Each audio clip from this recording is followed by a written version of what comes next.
Assalamualaikum warahmatullahi wabarakatuh. Selamat pagi, selamat sejahtera bagi kita semua. Anak-anak kelas 12 ya, baik 12 IPS 1, 2, 12 IPS 3, dan 12 IPS 4. Pertama saya ucapkan selamat ya, karena sampean bisa naik ke kelas 12. Harapan saya sampean di kelas 12 ini tidak lama, karena bulan Maret sampean sudah harus menyelesaikan sekolah di sini. Makanya sekolah yang benar, ada tugas dikerjakan, bisa nggak bisa tetap dikerjakan, atau bisa browsing karena sudah zaman, bukan zaman seperti saya dulu. Sampai bisa ada mbahnya. Sampai memang jujur ya, sampai tanpa sekolah, tanpa pak guru, maksudnya tanpa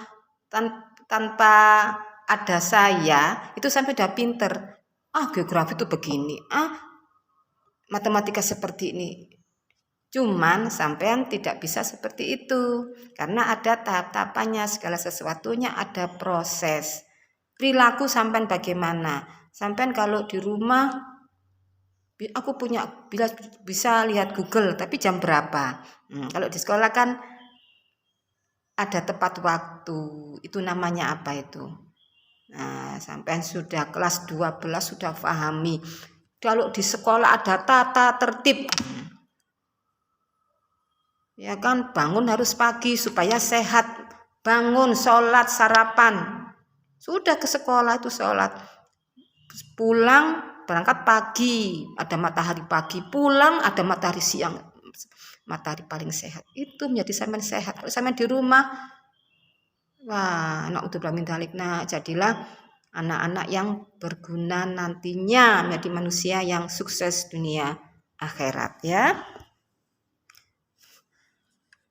Ini biasa untuk yang pembelajaran PPKM ini kita menggunakan online, dan saya juga memberikan PowerPoint ke sampean ya. Saya titip, jangan kalau ada kemarin kan dapat jatah pulsa, itu bisa digunakan. Kalau menghemat ya enggak apa-apa, besok kalau sekolah dibuka ya. Kita mulai. Oke, saya cepat-cepat aja ya, saya keburu habisin saya ngajar ya, mohon maaf. Untuk materi kelas 12 sedikit, hanya 4 bab. Kelas semester ganjil 2 bab, bab 1, bab 2, semester 2, bab 3, bab 4. Untuk bab 1 tentang konsep wilayah dan tata ruang, kemarin sudah kita pelajari sih ya. Kita pelajari apa itu konsep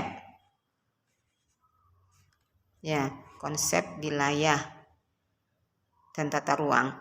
Yang materi pertama itu tentang sub materi pertama tentang konsep wilayah, pembangunan, dan tata ruang.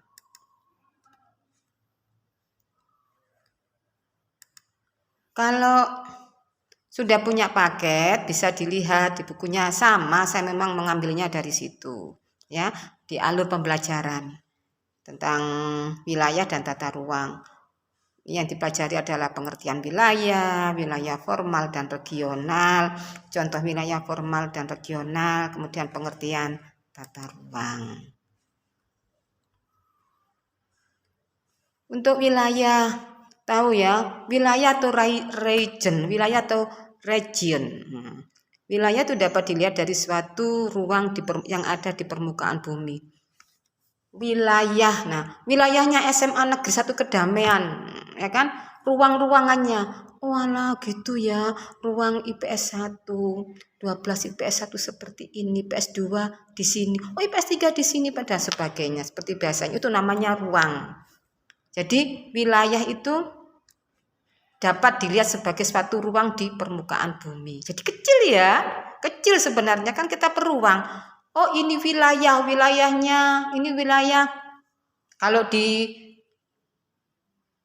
di Serempet, ini kalau di Kedamaian, ini wilayahnya Serempet. Ini wilayahnya Kedamaian, ini wilayahnya Turirejo, ini wilayahnya Lampah, ini wilayahnya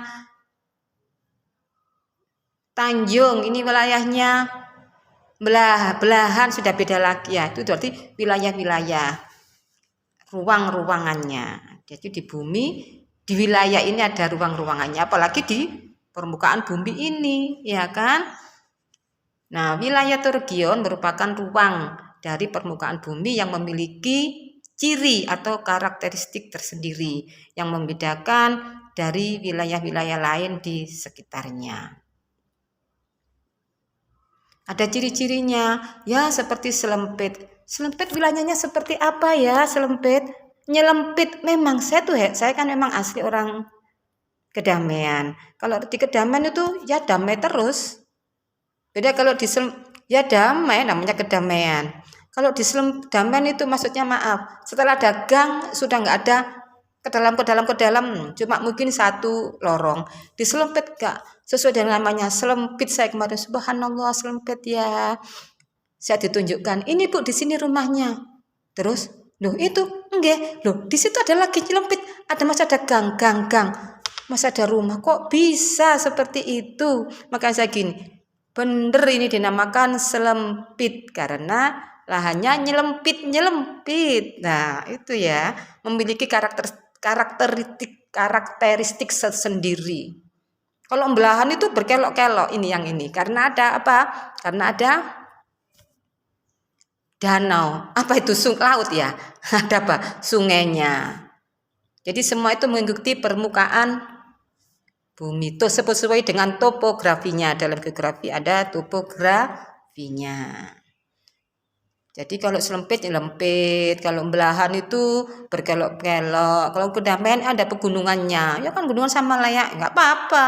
Namanya itu karakteristiknya, wilayahnya beda-beda. Kalau tanjung ya ada tanjungnya menjorok, ya kan? Daratan yang menjorok, ada sungainya jadi depan. Itu ada sendiri-sendiri, itu karakteristik. Kemudian itu tadi wilayah atau region. Kalau wilayah formal dan fungsional Bu, nah, ini menurut pendapat ahli.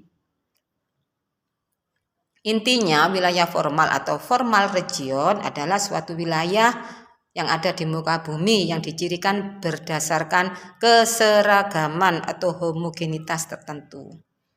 Di sekolah aja pakai seragam. Hari Senin seragamnya apa? Ya kan sampai Jumat. Itu ada seragamnya. Wilayah formal ya begitu, namanya formal. Oh, secara formal. Sekolah itu formal, harus berseragam, mengikuti aturan, ya kan? Bersepatu, namanya sudah paham kan? Ya, itu namanya keseragaman. Homogenitas. Homo.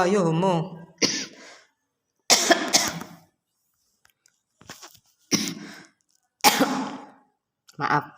Kalau homo itu sejenis ya, suka sejenis, naudzubillah min dzalik. Kemudian untuk wilayah formal itu kondisi seperti di mana? Kondisi geografi Jawa bagian Jawa Barat, bagian selatan yang merupakan topografi pegunungan yang berada di daerah subduksi lempeng.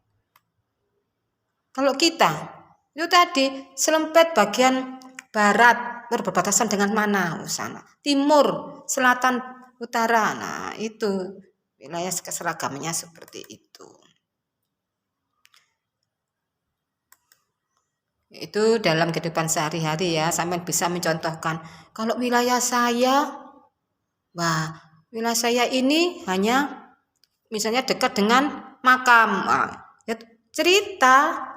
Ya, wilayahnya seperti apa? Atau saya di perumahan. Berarti biasanya kalau perumahan itu seragam rumahnya, ya modelnya seperti petak-petak, modelnya hanya ya gitu ya. Sama kalau ukuran sekian sama-sama sekian. Kalau yang ukuran ya asik aja. Kemudian beda lagi dengan yang wilayah fungsional atau nodal region. Nodal region atau wilayah fungsional adalah wilayah memiliki ciri kegiatan yang berhubungan dengan pusat kegiatan. Contohnya ada Jakarta, Bogor, Surabaya, Tangerang. Wilayah fungsionalnya ditandai dengan adanya arus kegiatan transportasi dan komunikasi yang akhirnya menunjang pertumbuhan dari setiap wilayah tersebut. Gresik itu ada pelabuhan, ya itu bisa. Kalau di sampean wilayah fungsional sampean gimana? Bu, wong saya itu di kampung masuk gang. Ya enggak apa-apa, kan ada transportasi, bisa masuk motor, masih bersyukur, bisa masuk sepeda, bersyukur daripada tidak. Kalau nggak bisa lewat jalan itu, terbang dong. Wah, nah itulah. Kita itu yang penting sebagai manusia itu bersyukur saja. Kalau syukur nikmat apa yang sudah diberikan Allah kepada kita. Karena kita umat yang agama Islam ya, maaf ya, umat yang lain sudah percaya pada Tuhannya sendiri-sendiri. Ya seperti itu, kita harus banyak terima kasih. Kalau kita pandai mensyukuri, pandai berterima kasih, maka Allah akan memberikan nikmat-nikmat yang lebih banyak. Ya. Biasanya wilayah fungsional juga sangat terkaitannya ya dengan objek di permukaan bumi seperti ada tanah longsor, erosi, gempa bumi, dan letusan gunung api. Nah, itu. Biasanya yang di sini cermin lerek Bu. Kenapa? Sering terjadi banjir. Itu wilayah fungsional. Sampean bisa menjelaskan kalau sampean yang ada di daerah kedamaian, wilayah kedamaian, Gresik ya, contohnya itu seperti itu bisa diceritakan. Kan ada contohnya, bagaimana contoh wilayah secara perwilayahan secara formal. Ini biasanya ada di daerah pertanian. Daerah pertanian itu merupakan perwilayahan formal berdasarkan jenis tanaman dan pengolahan tanah. Sama kan seragam modelnya lurus, berpetak, nggak mungkin sawah itu yang kita menanam itu belok. Tapi memang beda nak ya, sawah dengan sawah dengan caton. Nah, kalau caton tuh bagus 1 hektar. Kayak ini ruangan ini kayak meja seperti bangku sampean itu lurus bagus ini. Kalau nanam bagus tanahnya juga lurus. Tapi kalau tadi kalau caton ya, kalau sawah itu bisa kadang-kadang sedikit berbelok-belok. Nah, itu yang membedakan. Itu Pak Tani lebih tahu ya. Ternyata geografi itu ya itu hubungannya dengan kehidupan sehari-hari sebenarnya. Kalau pegunungan, daerah pegunungan itu juga termasuk contoh perwilayahan secara formal. Berdasarkan morfologi berupa ketinggian dan sama, morfologinya sama, topografinya berkelok-kelok ya, ketinggiannya juga, kemiringannya juga miringnya sama. Kalau miring ke kiri ya ke kiri semua lahannya ya, pemukimannya juga miring ke kiri. Nggak mungkin lah, meskipun lahannya miring tapi kita membuat rumah tetap harus tegak. Bisa apa mau ya, nggak ada ini biasanya. Nggak ada, yang jarang yang tempat tinggal di situ. Pegunungannya iya, tapi yang miring jarang digunakan. Paling untuk lahan, digunakan lahan perkebunan. Itu tadi contoh perwilayahan secara formal. Contoh perwilayahan Bu secara fungsional. Nah, seperti daerah satelit. Penamaan perwilayahan secara fungsional karena penamaan ini didasarkan pada fungsi daerah tersebut sebagai penyangga agar penduduk dan kegiatannya dapat disebar ke kota-kota kecil yang ada di sekitar kota utama. Dulu Driorejo itu dikatakan kota satelit karena apa? Karena Surabaya sudah penuh. Kalau saya waktu masih SMA, waduh satelit batu cabangnya, artinya karena sudah ramai di sana, sudah padat, bisa dialihkan ke Driorejo. Itu ada namanya KBD itu kota itu namanya daerah satelit itu ya. Jadi kota Surabaya kedua. Ya, seperti itu, penyangga, sebagai penyangga agar penduduk dan kegiatannya dapat disebar itu ke kota-kota kecil. Kalau di Gresik, kenapa nggak Gresik? Karena Gresik pabriknya sudah banyak. Tanpa disebar, mereka sebar sendiri menjadi kota satelit sendiri. Tapi kalau Gresik kan, Sidoarjo kan Waktu itu yang ada di daerah selatan. Kalau mungkin utara bisa Gresik ya, tapi nggak dipilih. Yang saya dengar waktu itu adalah di Drio adalah dipilih sebagai kota satelit waktu itu. Sehingga sekarang ini sampai sekarang masih berdiri namanya KBD itu. Saya jarang ke sana. Sampean ya yang sering ke sana. Sampai bisa memberi contoh ya. Bagaimana contoh perwilayahan secara fungsional yang ada di daerah sampean masing-masing. Kemudian kemarin ada juga tentang tata ruang. Sebenarnya kelas 12, apalagi SMA, pokoknya SMA sudah kelas 12 lagi. Nggak mungkin saya tanya apa sih itu tata ruang. Sebenarnya enggak ya cuma supaya semen tahu aja. Bu, tata ruang menurut saya seperti ini. Tata ruang menurut ahli. Silakan. Ini saya seperti yang ada di sini ngikuti Pak Sujarwo aja bahwa tata ruang itu penjabaran rencana penataan ruang suatu wilayah secara integral dari suatu kebijaksanaan dan rencana pembangunan wilayah. Rumusan tata ruang yang menyangkut arahan penetapan wilayah lindung, ada wilayah budidaya dan pemanfaatan, serta penggunaan lahan bagi suatu wilayah.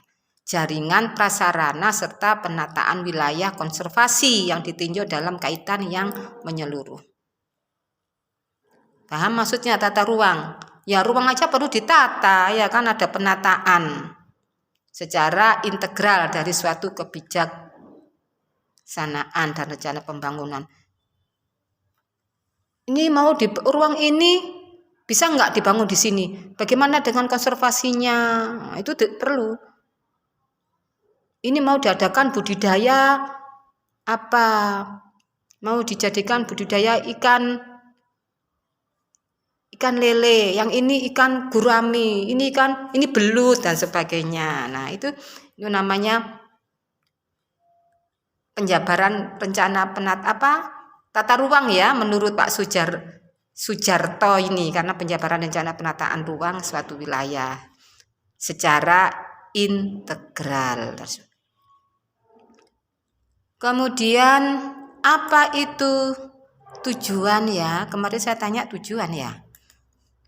Tujuannya apa sih Bu? Tujuan pemanfaatan ruang yaitu menciptakan hubungan yang harmonis di antara berbagai sub wilayah sehingga dapat mempercepat proses tercapainya kemakmuran dan terjaminnya kelestarian lingkungan hidup.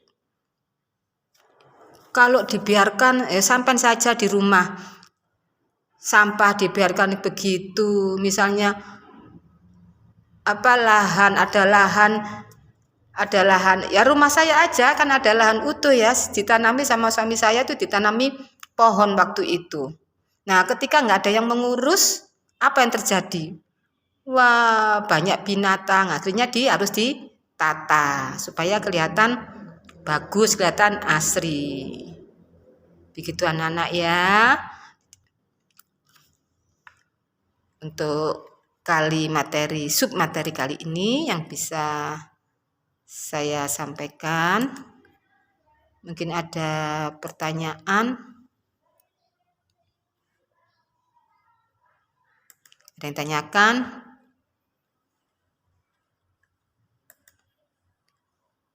Yang tujuannya tata ruang sudah, terakhir ada struktur ya dan pola ruang wilayah. Struktur waktunya udah jam 9, saya mau mengajar ya, saya cepatkan aja ya, percepat.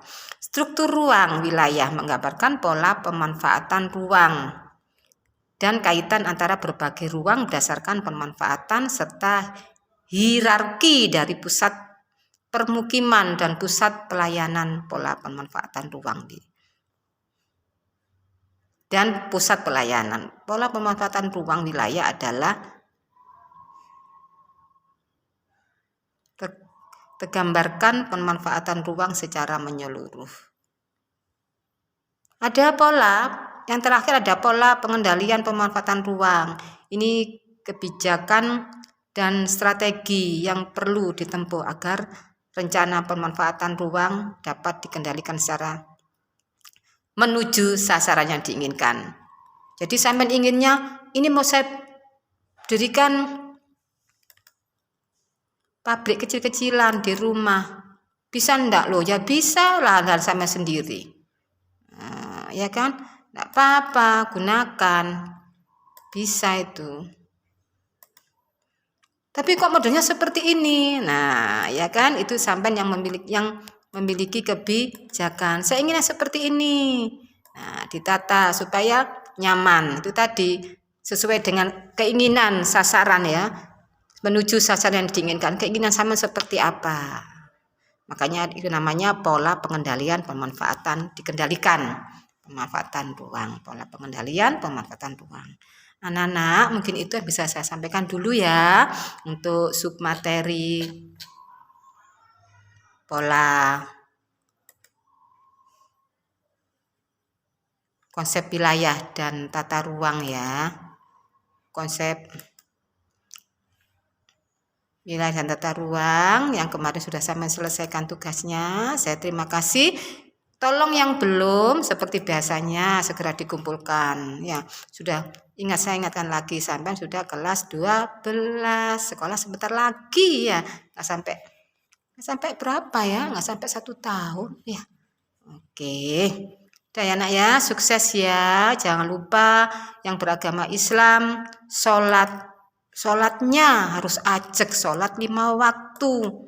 Makannya 3 kali sehari 3 kali loh, mandinya 2 kali sehari, diatur semua ya. Itu secara formal loh ya, termasuk secara formal.